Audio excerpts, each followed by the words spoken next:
First job at day. Sieving compost.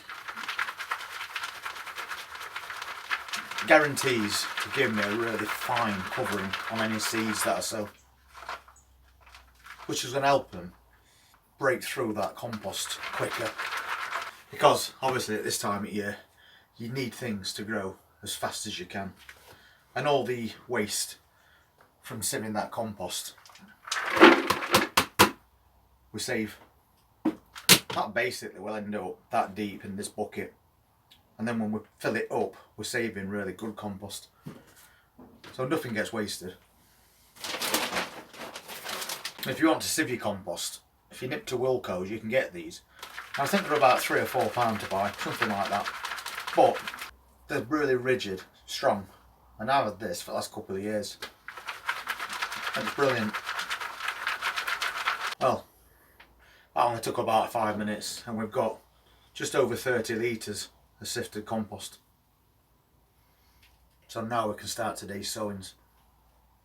And we're back on these containers again today, because the ones that we've already done are doing really well, so we might as well do another one. And that's where that waste comes in that we've just saved.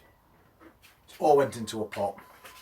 We don't really need all that depth for certain plants, so top it off with your waste.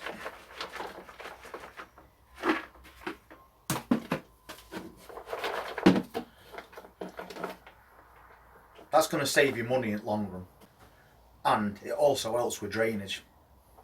And I'm just going to top this up.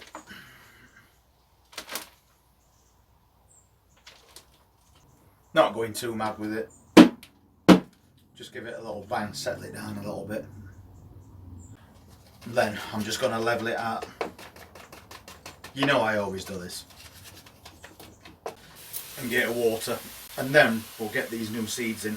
We're adding to a salad collection today, so I'm going to sow some mustard seeds. And believe it or not, I've never grown these before. And they are really big seeds. So all I'm going to do is broadcast them over the top.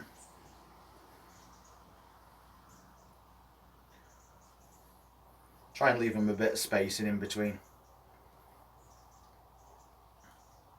And apparently this has got a peppery taste to it, so I suppose if you mix it in with your radish and your regular lettuce leaf, it makes a nice combination on your salads. And because they're quite big seeds, I'm just going to press them down a little bit so they've got really good contact with this compost. So that's how we've sown them. And according to the back of the packet, they can be sown all year long as well. So we're going to do it usual now.